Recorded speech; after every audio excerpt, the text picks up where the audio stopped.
Ayan, so bale yan po yung kasalukuyang ginagawa natin ngayon, yung pagtatiles natin ng flooring, ano po. So kung makita po natin, ayan, bali numpisan ko pa lang po siya ngayon. At 60 by 60 po yung gamit natin dito. Ayan.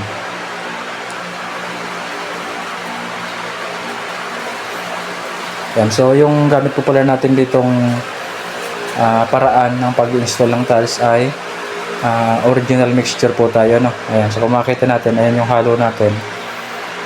Mixture po yan ng cement and heavy duty. Ayan, heavy duty and tile adhesive. Ano? So bali dito naman po, meron naman tayo dito nakahiwalay. Ito po, bali pure tile adhesive po yan, ano? Heavy duty na pure tile adhesive. So ito po yung ginagamit natin sa pinangbabak battering po natin sa tiles bago po natin ikabit.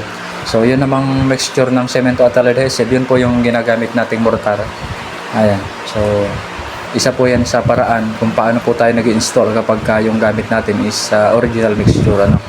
So hindi po ito pwede kapag ganito po ng mga porcelain tiles, hindi po pwede na yung pinaghalong semento at tile adhesive is kumbaga yun lang po yung gagamitin natin. So kailangan po meron pa rin po tayong pang back battering na purong tile adhesive, ano. So depende po sa tiles, kung ceramic lang naman po siya, so pwedeng ordinary tile adhesive, at kapag ka po mga porcelain, yan, so yan po yung gagamitin natin, heavy duty na tile adhesive.